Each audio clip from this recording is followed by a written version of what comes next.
నమస్తే, welcome to one TV ఇది నిజం. మీకు ప్రతిరోజు పేపర్ చదివే అలవాటు ఉందా? మీకు ప్రతిరోజు న్యూస్ ఛానల్ వాచ్ చేసే అలవాటు ఉందా? అయితే మీరు అన్ని వార్తల కన్నా ఎక్కువగా వినే న్యూస్ నేరాలు, ఘోరాలు, అవునా? ఇవి వింటూ ఉంటే అయ్య బాబోయ్, మన దేశంలో ఇన్ని నేరాలు జరుగుతున్నాయా అని ఆశ్చర్యపోతుంటారు. మరో విషయం తెలుసా?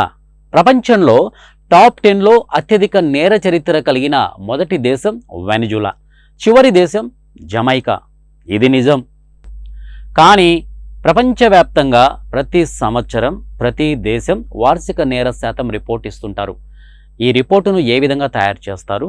అత్యధిక నేర చరిత్ర కలిగిన దేశాలు ఏవి?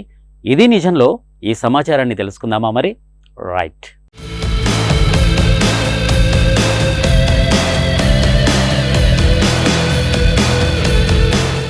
ఏ దేశ చరిత్ర చూసినా ఏమున్నది గర్వకారణం అన్నారు శ్రీశ్రీ. నిజమే మరి.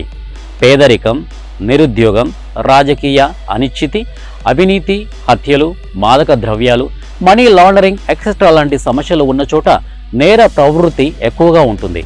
ఇక గర్వకారణం ఏముంటుంది?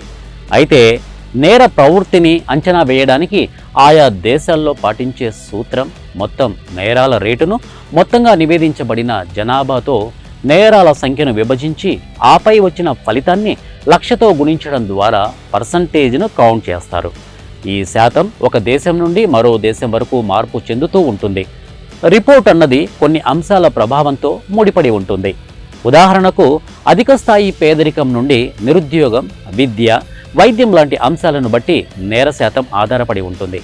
అలాగే ఆయా దేశాల ఆర్థిక పరిస్థితులు, చట్టం అమలు చేసే కఠినతరమైన అంశాలు, సామాజిక సవాళ్లు లాంటి ప్రధానమైన విషయాల ప్రభావం ఎక్కువగా ఉంటుంది.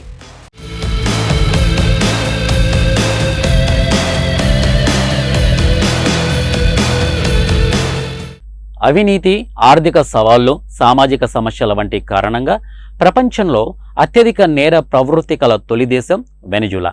రెండవది పాపువా న్యూ గినియా, దక్షిణాఫ్రికా లాంటి దేశాలు అధిక నేరాల రేటును కలిగి ఉన్నాయి. అలాగే సమర్థవంతమైన చట్టాలను అమలు చేస్తూ నియంత్రిత తుపాకీ చట్టాల కారణంగా స్విట్జర్లాండ్, జపాన్ వంటి దేశాల్లో నేరాల రేటు తక్కువగా ఉందన్నది నిజం. సో నేరరహిత సమాజాన్ని నిర్మించుకోవాలంటే ఆయా దేశ ప్రధాన సమస్యల నివృత్తికి కృషి చేయాలి. చట్టాల అమలు నిబద్ధతతో కూడి ఉండాలి. సురక్షితమైన సమాజాన్ని నిర్మించుకోవడానికి ప్రజలు, ప్రభుత్వాలు సహకార భావంతో మెలగాలి. అప్పుడే ఏ దేశ చరిత్ర చూసినా ఏమున్నది గర్వకారణం అన్న శ్రీశ్రీ మాటకు సమాధానం దొరుకుతుంది. ఇది నిజం.